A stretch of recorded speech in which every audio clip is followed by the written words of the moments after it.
Assalamualaikum warahmatullahi wabarakatuh. Alhamdulillahi rabbil alamin.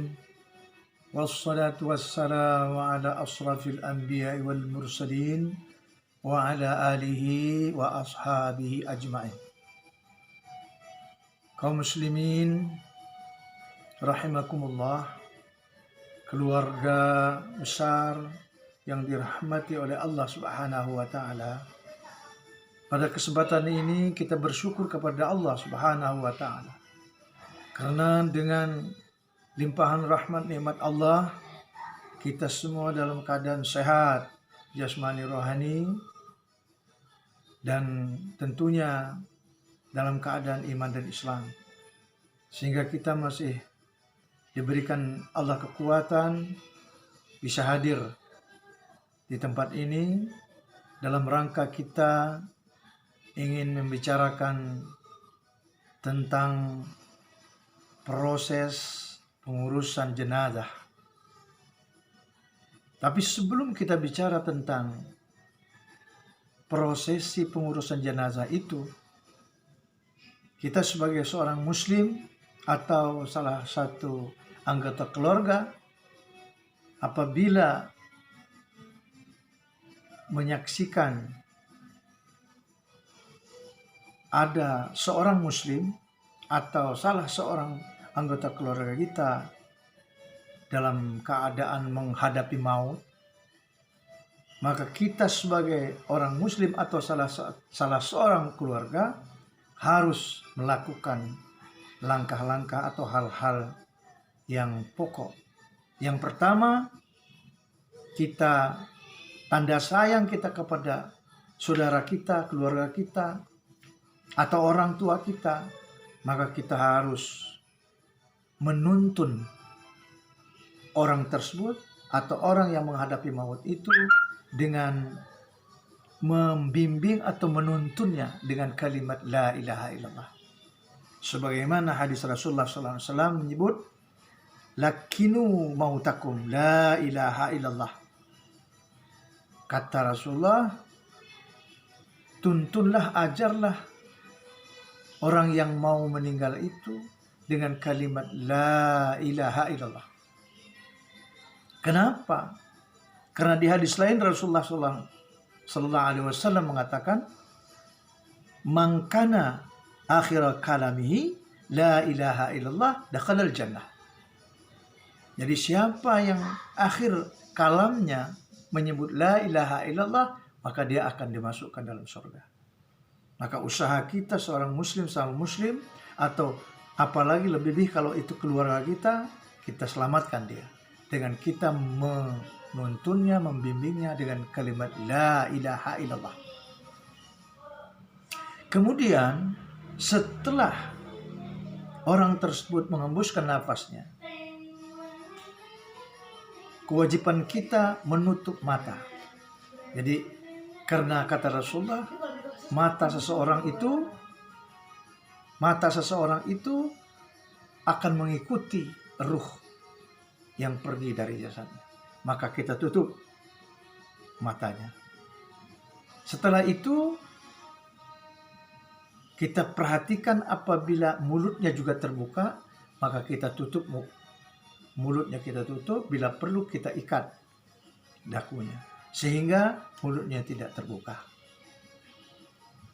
Setelah itu kita ambil kain panjang, kita tutup mayit itu dengan rapi sehingga tidak kelihatan bagian tubuhnya untuk memelihara kehormatan mayit.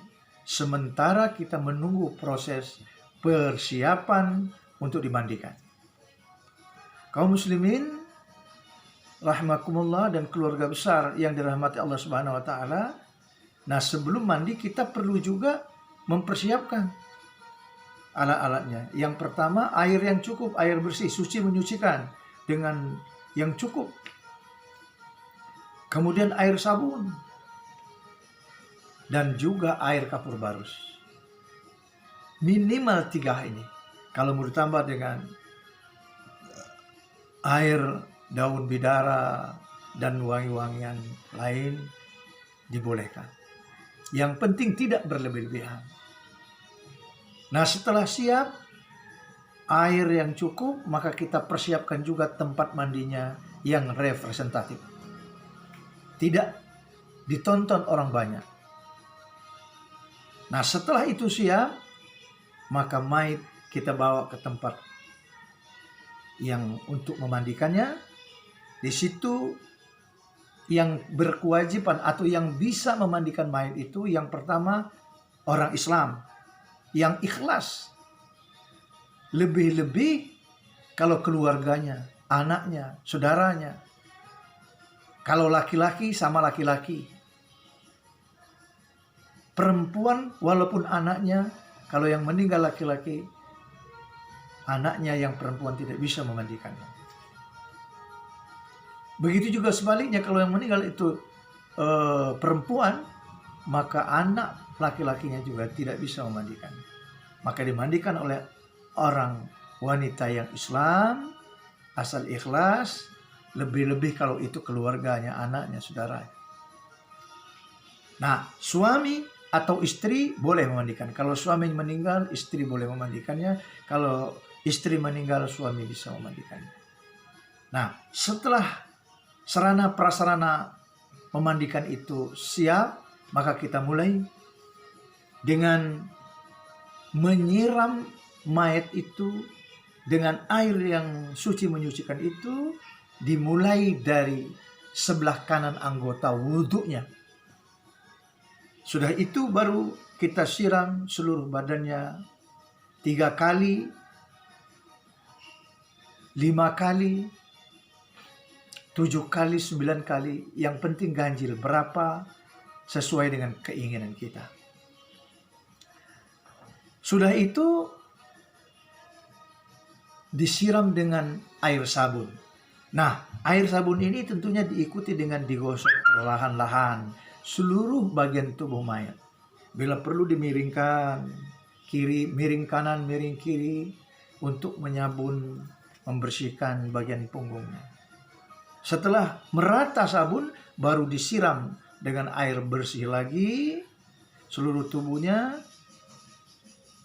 dengan mendudukkan mayat, didudukkan dan ditekan perutnya. Sebahagian atau ada orang yang mengistinjakannya. Setelah bersih diistinjakan, bila perlu lubang dubur si mayat ditutup dengan kapas atau disumpal dengan kapas. Nah, setelah itu selesai, maka si mayat disiram terakhir dengan air kapur barus. Disiram dengan air kapur barus. Setelah selesai penyiraman dengan kapur barus, selesailah pemandian mayat. Dan mayat yang dimandikan itu dengan basahan. Maka basahannya perlu ditukar dengan handuk. Dengan catatan, menukar basahan dengan handuk itu tidak atau tidak terlihat aurat si mayit. Maka hati-hati jangan sampai aurat mayit terbuka. Jangan sampai terbuka. Nah, setelah handuk melekat, dikeringkan mayat itu dan akan dibawa ke tempat kain kafan. Yang sebelumnya kain kafan sudah disiapkan. Kalau laki-laki 3 helai, kalau wanita 5 helai. Dengan teknis yang pertama dibentangkan kain kafan pembungkus. Sudah itu di atas pembungkus ada pembalut. Pembalut itu artinya yang akan membalut aurat. Sudah itu baju, dibuatkan baju. Jadi bagi laki-laki cukup 3, pembalut, baju, dan pembungkus.